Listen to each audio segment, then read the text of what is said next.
నువ్వు జంగయ్య అన్న సంతోషంగా ఉండాలి అంతేనా? అవును సార్. తోలుకపోతే ఆయన సంసారం చేపించుకుంటే అంతే సంతోషం. నాకు ఏం ఐడియాలు లేవు, నాకేం వద్దు కూడా. నాకు బతుకు ఆయనతోనే బతుకుదాం అనుకున్నా, సచిన కానీ ఆయన చేతిలో చచ్చిపోదాం అనుకున్నా సార్ నేను.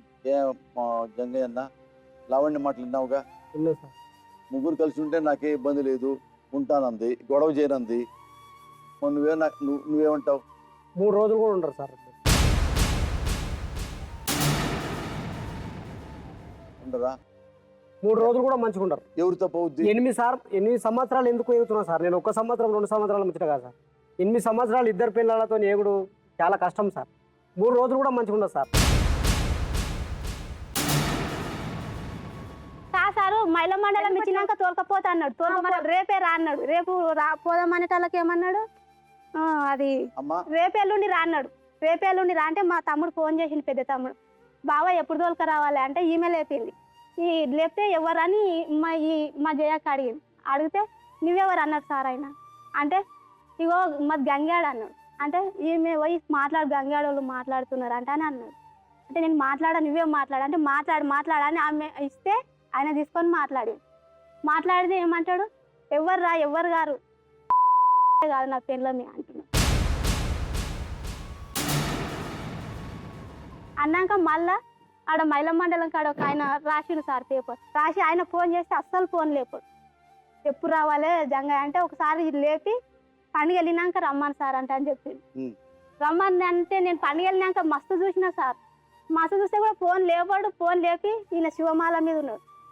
శివమాల మీద ఉంటే ఓ రోజు ఫోన్ చేసిన, ఏం స్వామి మరి నా బతికి ఇట్లా రమ్మని ఇట్లా చేస్తున్నావు, మరి నేను ఎట్లా ఉండాలి అంటే నేనేం చేయలేను సార్, నేనేం చేయలేను స్వామి అని ఈయన అంటున్నాడు. వీళ్ళమ్మ ఏమేమో చెప్పింది, అప్పుడే ఫోన్ పెట్టేసుకున్నాడు సార్. చెప్పకపోతే నేను మళ్ళీ ఫోన్ చేసి లేచింది నాకు తెలియదు కదా, ఒక లేచిండేమని, ఏం స్వామి నాకు బతికి ఎట్లా నాది, తోలుకపోతా అంటున్నావు, తోలుకపోతలేవు, రేపే రమ్మన్నావు, 5-6 రోజులు కోపాలు తాపాలు ఉంటాయి వద్దంటే నేను ఊకున్నా.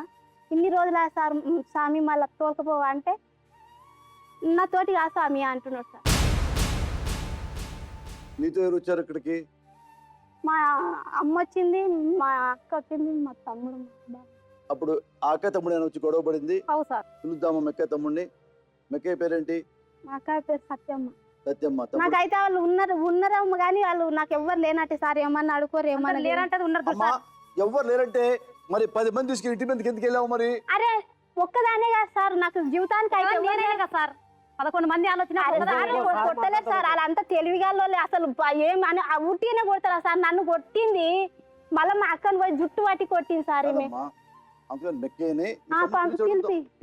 సత్యమ్మ. తమ్ముడు పేరు అశోక్. అశోక్. ఒక ఆడపిల్లని ఒకరిని తీసుకుపోయి పోలీస్ స్టేషన్ ఇరికిచ్చింది మా అక్క ఆడపిల్లని. ఈమె మళ్ళా మా అక్కని కూడా పోలీస్ స్టేషన్ ఇచ్చారు, మా తమ్ముని మాకన్నా ముందే. నువ్వు ఇంకేమన్నా చెప్పాలా? ఇంకేమన్నా అబద్ధం చెప్పాలనుకుంటే చెప్పేయి. నేను చూడాలనుకుంటున్నాను నన్ను మోసం చేయడానికి నువ్వు ఎంత నీచానికి దిగజారగలవు అని. ఎందుకు ఆలియా, ఎందుకు నువ్వు ఇలా చేసావు? నీకు తెలుసు కదా నానమ్మ తర్వాత నీ ఒక్కదానిని కదా నేను పూర్తిగా నమ్మేది. ఏమన్నావు నువ్వు? ఈ మధ్య అన్నిటినీ మర్చిపోతున్నావా? అది చాలు. వాటిలో ఉన్న శక్తి విషయాన్ని గ్రహించి మనకు వివరిస్తాయి.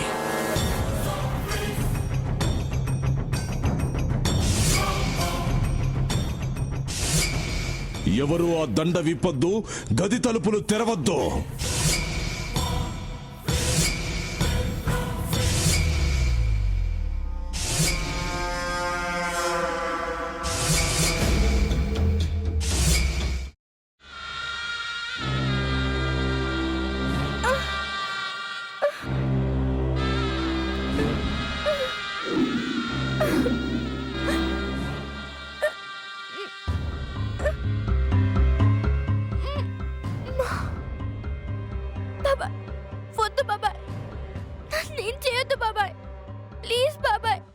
నీకు నిజం తెలిసినప్పుడే నా ఆలోచనలో నువ్వు చచ్చిపోయావు.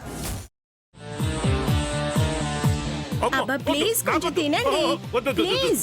భీమారావు గారు మీరా? ఇగో మీరా కాదు సక్కుబాయ్. అవును, మీ పనామే లేచిపోయిందని చెప్పి కంప్లైంట్ ఇచ్చినావు కదా. రేయ్, ఆయన కంప్లైంట్ ఇచ్చింది లేచిపోయిందని కాదు, కనిపించడం లేదు అని. అట్లానా? సరే మేడం. ఇడియట్. ఆ వంట మనిషి పేరేంటన్నారు? రత్తాలు మేడం. ఏం పెద్ద మంచి, నీ వంట మంచిని కూడా మేడం అని పిలుస్తావా? రేయ్ హాఫ్ బ్రెయిన్,